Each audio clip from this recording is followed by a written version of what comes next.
actually a scout. The reason I'm a scout is because of Middlewood.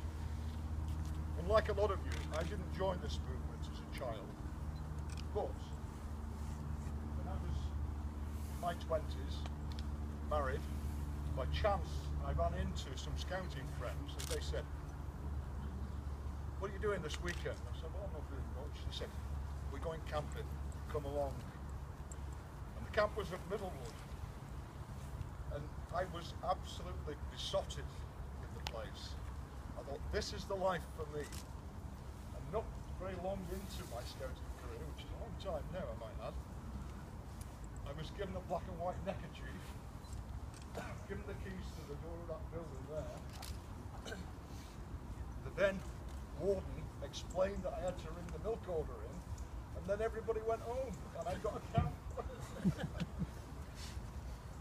I never regretted it, never regretted it. On this occasion, I can only speak for myself, but I hope that I speak on behalf of all of us when I say that we're not actually here today to mourn something that we've lost. We're here to actually celebrate something which we've had, which has been dear to all of us. I'm blown away by the turnout. Reverend Karen, are you with us? I'm here. I'm the only one making a noise. Yesterday we decided we would have some refreshments. So Jill said, "I'll go to the shop. How many do you think will turn out?" I said, "I don't know." So the reason I'm looking to the Reverend Karen is that I think we need Feeding of the 5,000. So let's just pray for a small miracle. There's plenty of chocolates though. I'm sure you can get some It's of that. that old liturgical, you'll have heard of it, I'm sure it's somewhere in the Bible, FHB. Yeah? Family hold back.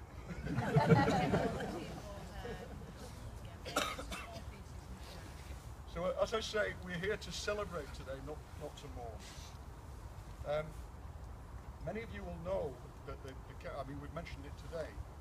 Middlewood Camp came into being in 1943.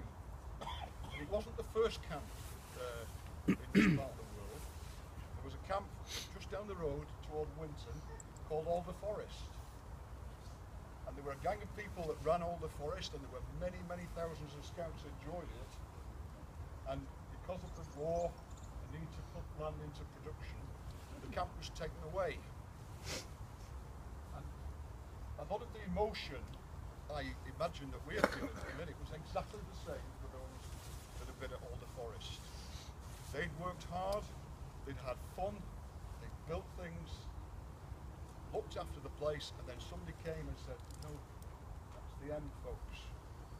And by strange good fortune, those people became aware of Middlewood, which had been a closed estate since the 1920s, and said, "What a cracking place, we'll have that."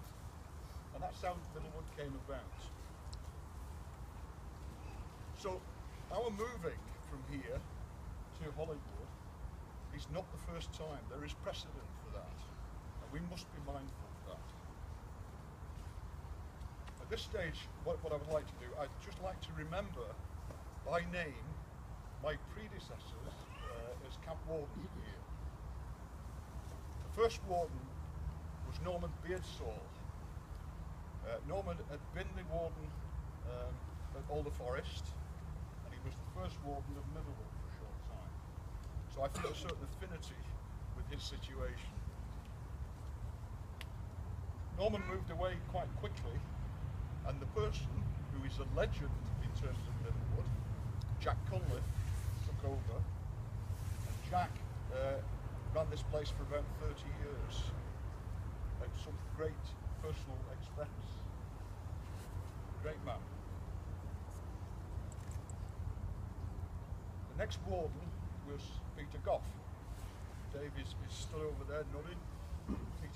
Dave used to trundle Pete around in his wheelchair and look after him.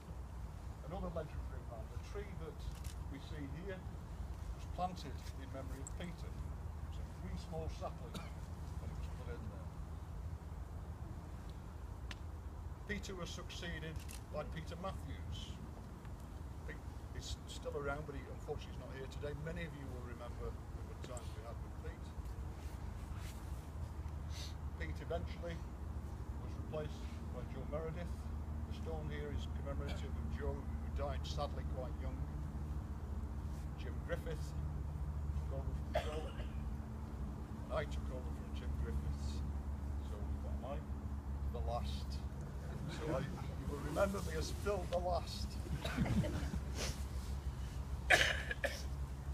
I also want to remember some of the people, and only a few of them, because I didn't know everybody. I was quite a young guy. A lot of people have moved on, and this tends to happen. But there were key players down here who put enormous effort into running the place and building the place. One of them, who was quite a cantankerous man, but a great friend of mine, was Tom Hopton. Tom was a legendary scouter. He was just so good to a great age. And when we went up to the chapel, I was telling Karen that when the dedication was on in 1983, I was stood at the back. Tom next to me now. You may or may not know this, but Tom Hopton, he was really the architect of the chapel. There's a ballad of the building of the chapel. Actually, I built two chapels, one for the Catholics and one for the Anglicans, but that's another story. But Tom stood at the back at the dedication, muttering terribly, saying, Les Jackson, he didn't let a finger into the building of this. I said, Tom, it's not the right place, but Tom was an acquired taste and he was a superb scouter. He said to me when I took up this position, Phil, he said, you've just been appointed to the position that I always wanted but never got. So classic. But there were many others around the time. Eileen, Bob Johnson, Eileen's husband. Look at Dave. I've spent some happy days quite recently, sat there with Dave reminiscing about the old times. Real effort went into this place. Evelyn Locke, the Cub team, it was phenomenal. When I joined the team, it was a long time ago now, but it was the likes of Norman. Norman and I planted that tree there, the hazel, because somebody was building a shed on the other side where the pizza oven is, and they dug this tree out, and we were incensed and said, you can't do that, we'll put it on the other side of the path. So, we all got memories, we all contribute. Talking about trees, we're near the end, folks, don't worry.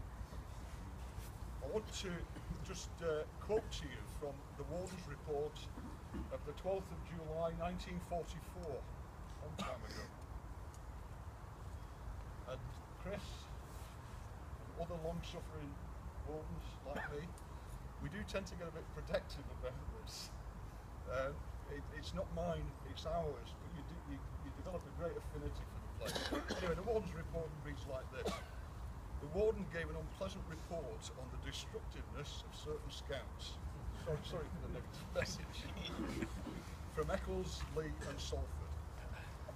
Do all scouts realise it's their duty to support law and order, to save and not to destroy? Alas! The Warden gave evidence that a sapling had been dug up and destroyed. The camp was a disgrace. The sites were filthy. Somebody had blazed a trail through the bushes, damaging the trees as they went.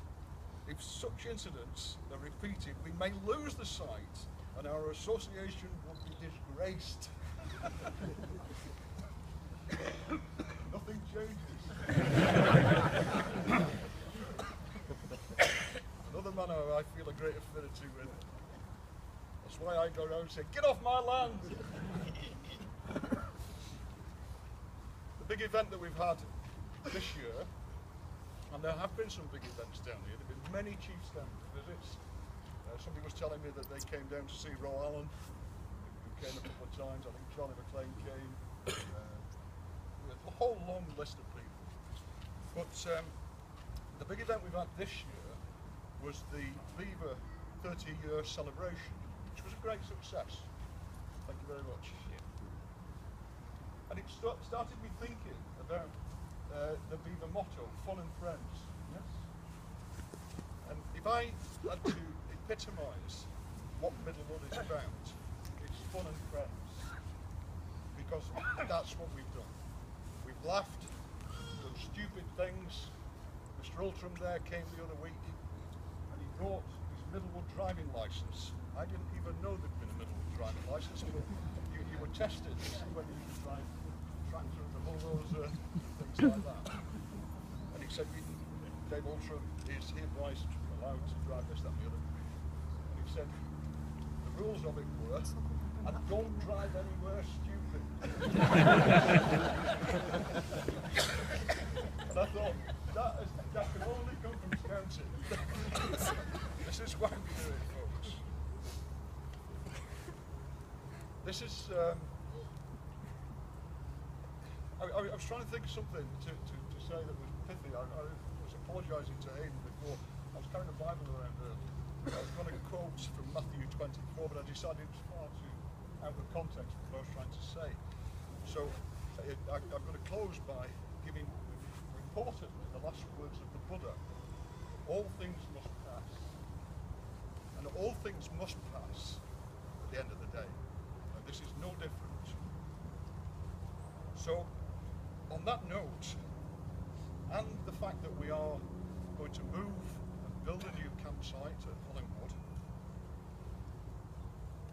I want to paraphrase Winston Churchill in the context of scouting in this part of the world when I say, this is not the end. This is not even the beginning of the end, but it is perhaps